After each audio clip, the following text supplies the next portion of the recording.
Yeah. The marketing is out there as low as, and it's really important to not just look at that as low as, because that is someone who has perfect credit and probably borrows a certain type of loan. But here's what's really important, and why I'm so high on MEFA loans is that spread again is 3.29 to 8.89.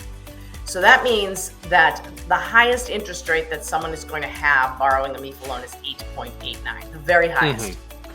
And we know that there are other lenders out there who have much larger spreads, loans up in the very high interest rates. So they might even have a teaser rate at 3%, but then the loans go all the way up to, I'm just making it up, but 17, 18, whatever percent, big spreads. So it's important that families understand. Hello and welcome to the MEFA podcast. My name is Jonathan Hughes. And I'm Julie Shields-Rutyna. Didn't miss a beat, Julie? Nope. So yes, that's right. Julie is back. How are you, Julie? How have you been? I've been great and happy to be back on the podcast. Well, the reason that we have Julie on, other than the obvious, but the topic that we are going to have Julie discuss is loans, right? And to answer customer questions about borrowing loans for college, because we are in the thick of it, so to speak. We're recording this just after the 4th of July holiday, so this is when we're getting a lot of questions from parents about borrowing loans for the upcoming year. So Julie, maybe you can just sort of situate us here in the timeline. Where are most parents of incoming college students, or the students themselves, right now in this process? What's going on with them? Yes, well, for the most part, students chose a college on May 1st, which was National Decision Day, and probably put a deposit down. And then maybe they went through graduation and other things associated with, graduating high school. That maybe they've attended an orientation at their college or an accepted students' day, things like that. But other than that, they probably have not been dealing with too many details of what's going to happen in the fall. But now this is the time when colleges send out bills. Mm-hmm. So colleges usually send out bills in either June, and then they're due in July, or in July and they're due in August. So I think many families we know have received their college bill. Mm-hmm. Now, if you haven't received your college bill, it's probably a good idea just to reach out to the college and ask about timing on that. All right. So thank you for that. That brings us to our first mailbag question. But before we get to it, I want to remind everybody that these questions are real questions that have come into us over the past few weeks by real customers. And that if you have any questions, you can contact anyone at MEFA's college.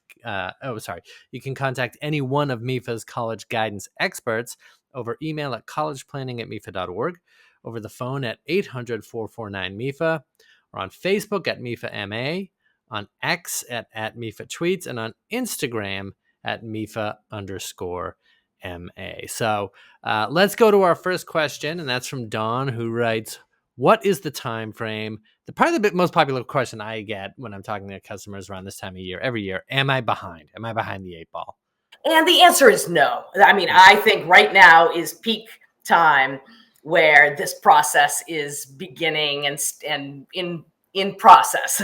So nope, you're thinking about this at exactly the right time. I'll just mention that families, if they have federal student loans in a financial aid offer, we always say those are the first loans that they should take advantage of, because they have specific terms and benefits for students, and those are loans for the students. So I'll just mention that up front. Mm-hmm.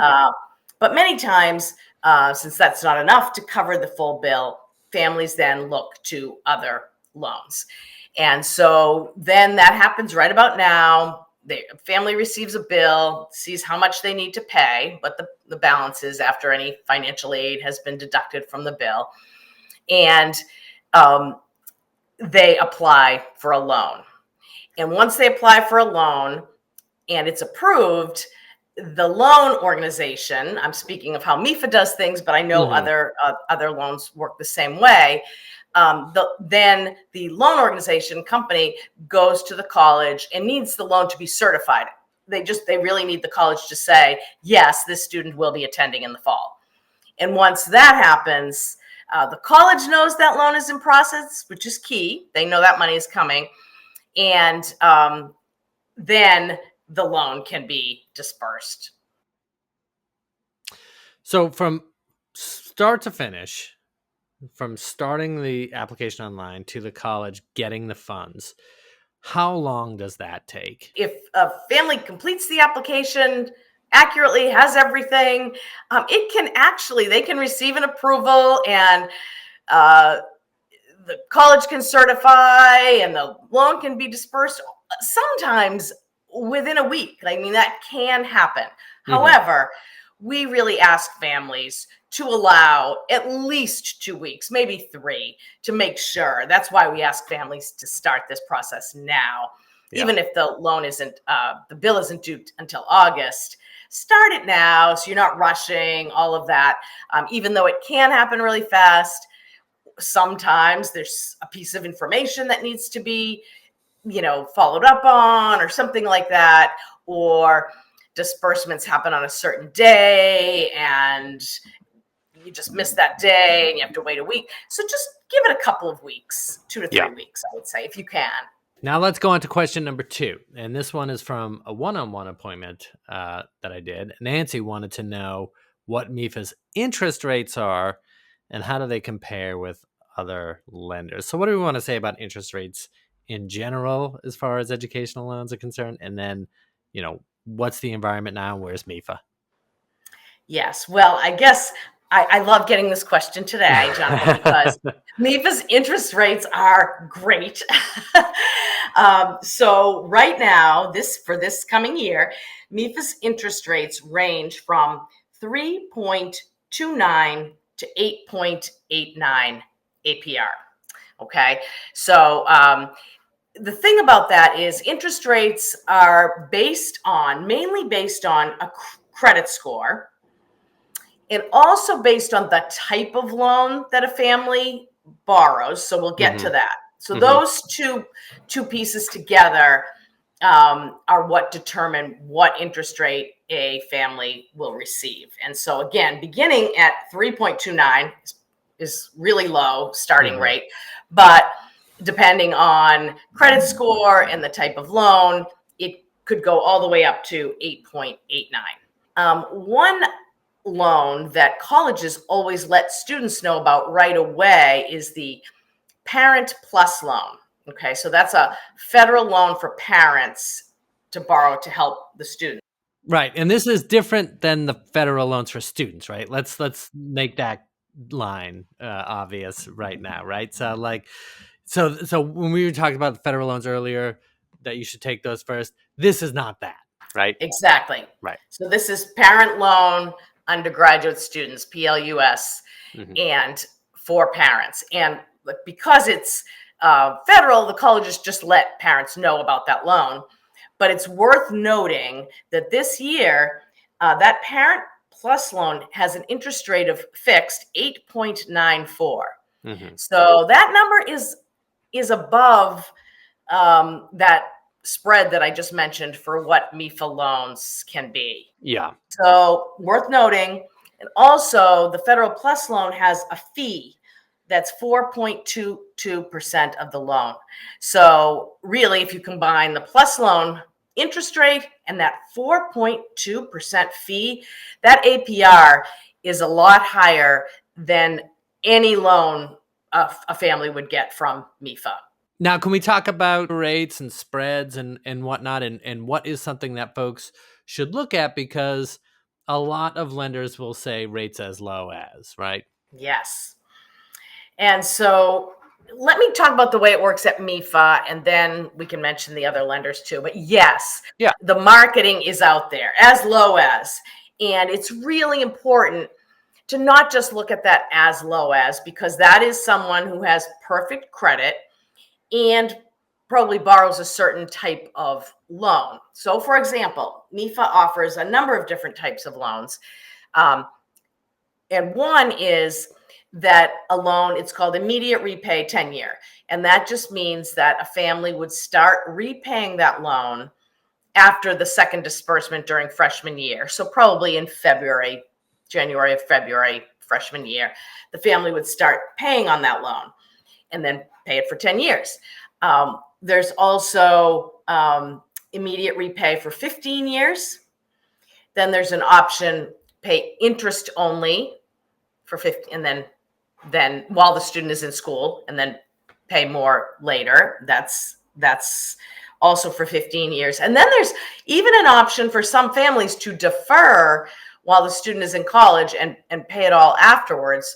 And a final option where if the family would like to be formally and legally removed as a co-borrower, they can do that. But in the exact order that I described it, interest rates go up a little bit with each option there. So in other words, someone with really good credit taking a 10-year immediate repay loan is going to get, one of the lowest interest rate, and it goes up slightly from there. So it's really credit and type of loan that determine that. And so other lenders probably have similar options and scales and things like that. But here's what's really important, and why I'm so high on MEFA loans is that spread again is 3.29 to 8.89. So that means that the highest interest rate that someone is going to have borrowing a MEFA loan is 8.89, the very highest. Mm-hmm. And we know that there are other lenders out there who have much larger spreads, loans up in the very high interest rates. So they might even have a teaser rate at 3%, but then the loans go all the way up to, I'm just making it up, but 17, 18, whatever percent, big spreads. So it's important that families understand, and they can try to apply for a loan with a great teaser rate, but make sure that they know what rate they're actually getting, because these differences make a huge difference in the amount of money that one pays back. Well, building off that question, I know that this is something that I've been getting a lot this year, and this is a question that Jennifer has written to us. Many people say to shop around for student loans. So how does one actually shop around for rates?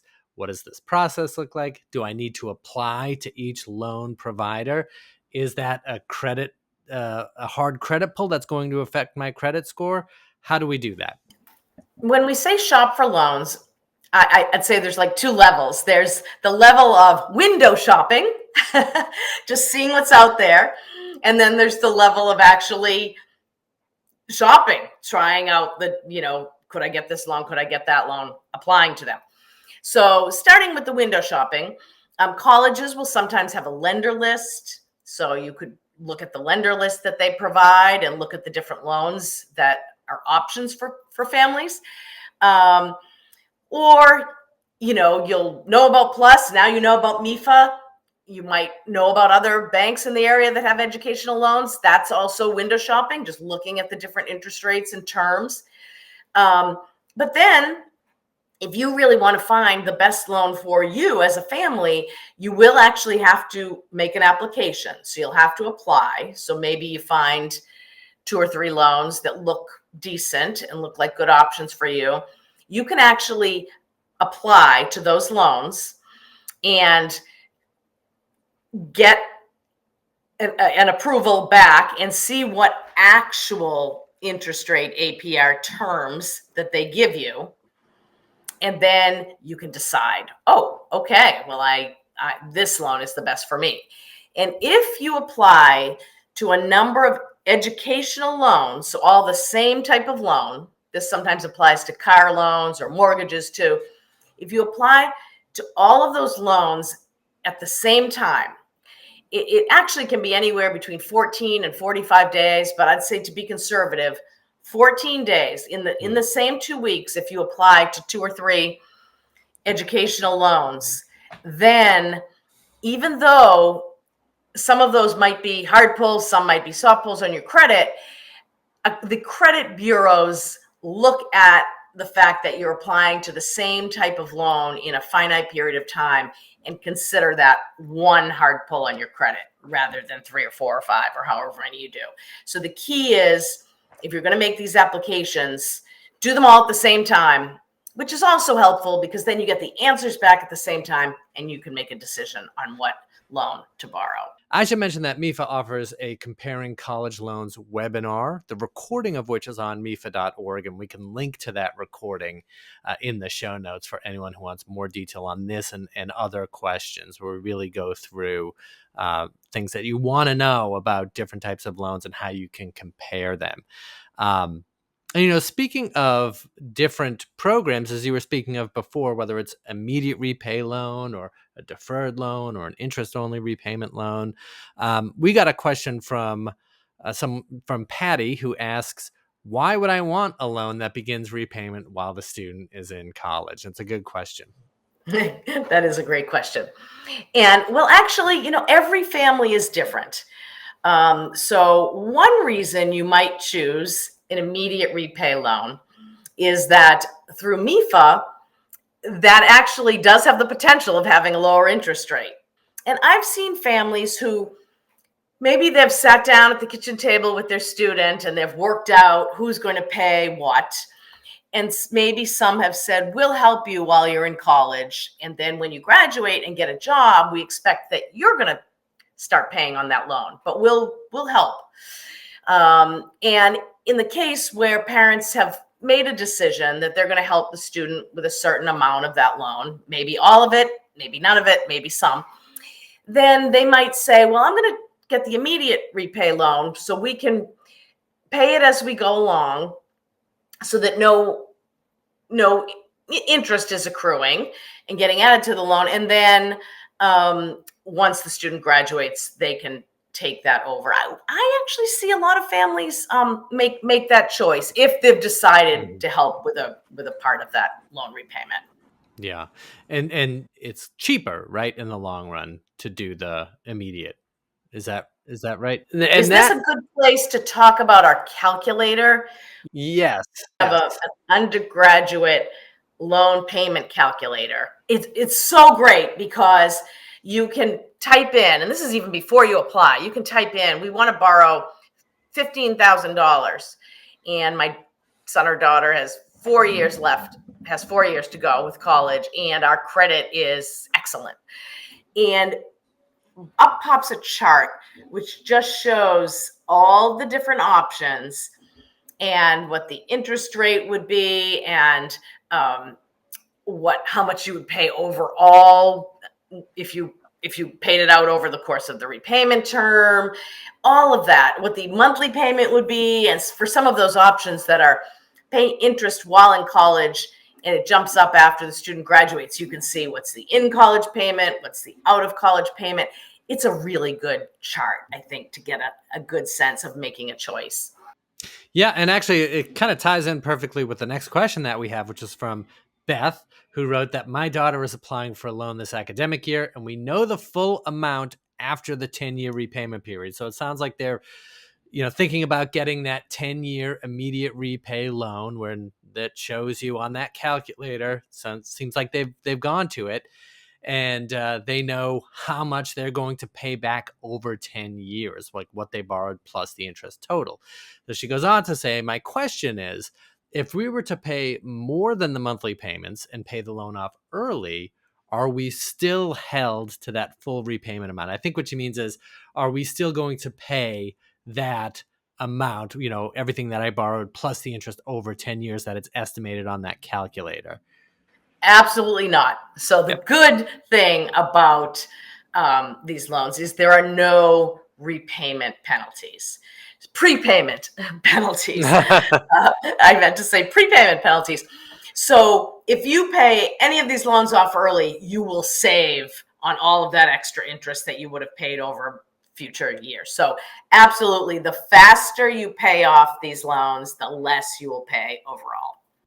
that leads us to another question. So, two related questions, actually. So, Robert asks, does having loans for year one affect the ability to borrow for subsequent years? So, this was in a presentation that we did. He was asking questions in the chat. I don't actually know if he's referring to federal loans or MEFA loans. So why don't we do both? Do you have to take those federal loans first, the federal student loans, the ones that are financial aid? If you choose not to take those, even though we recommend that you should if you're going to be borrowing anything, can you still get them if you're able to pay out of pocket first year? Does that, and you don't need them, does that have any kind of effect on your ability to borrow for subsequent years?